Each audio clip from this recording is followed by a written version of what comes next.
Hello everyone, I'm Mike DeAngelo with That's Entertainment, and this is your video review of Infamous by Sucker Punch. In the second quarter of 2009, superhero games were on the forefront of the next generation of gaming.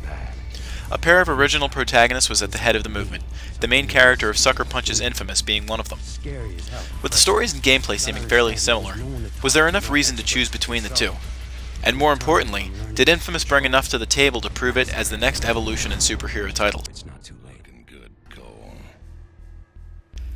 After a violent surge of destruction washes over Empire City, one man miraculously lives, despite his presence at the explosion's epicenter. The aftermath of what some people are calling a terrorist attack splits the city between the citizens and the gangs who are preying on the weak. All the while, law enforcement and military guards prevent anyone from escaping Empire City, quarantining it once a terrible plague starts to batter the already ailing metropolis.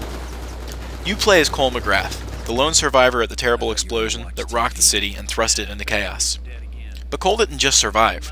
He began to develop powers based around electricity, evolving him into a superhero. Things escalate as a government agent tasks Cole with investigating the cause of the incident, bargaining with his freedom. You find yourself battling against gangs and citizens who think you are the enemy, all while trying to earn your escape from Empire City. A shadowy group working on a project they called the Race Sphere. Just because Cole has the ability to control electricity, it doesn't mean the tasks that he is given will be easy. The bandits strewn about town are prepared to make his life a living hell, and, worse yet, some of them have developed powers as well. Luckily for Cole, he has more than one power to exploit as he makes his way. Throughout the game you gain experience, which you can put towards your abilities, upgrading as you progress. Some skills are aggressive, like the ability to shoot bolts of lightning at faraway enemies, while other powers are preventative, like the ability to bind someone to the ground with electrical handcuffs. You can even facilitate regeneration through an ability called bio-leeching.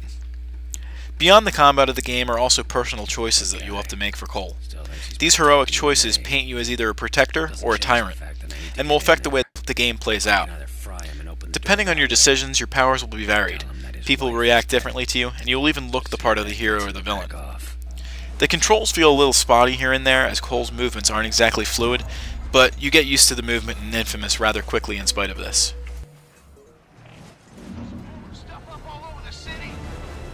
For a PlayStation 3 game, Infamous is slightly lacking in the graphical department. With games like Metal Gear Solid 4 and Killzone 2 preceding this game, you can tell that there is room for improvement. With that said, it's not entirely disappointing. The cutscenes are handled in comic book fashion, which actually benefits the game, since the in-game engine does leave everything looking a little dated. But the style of the game is still clever and well-fashioned.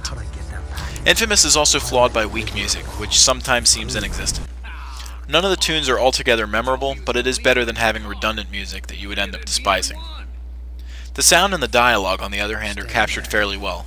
Just like your traditional comic book, the conversations are a major driving force of the story. I've been watching you, Cole. Because you play the game as a savior or a killer, you are prone to see things differently depending on your choices. There is no option to repeat missions once you are done the game, so you're forced to start over from scratch at the beginning of the story without any of your powers. To some, this could be annoying, but to others, this clean slate would be just what they wanted. Hey, you're the only guy here who'd live from a fall like that. With Infamous, Sucker Punch throws down an entertaining game that focuses on more than just combat. The origin story of Cole McGrath was handled brilliantly, and the game is both fair and fun, albeit a little on the short side. For a brand new hero, the developer produced a competent first story, and a potentially powerful ongoing franchise. Despite some minor gripes with graphics and some touchy controls, Infamous stands tall with a good story, a fun leveling system, and intriguing dialogue. That's Entertainment awards Infamous a score of 8 out of 10.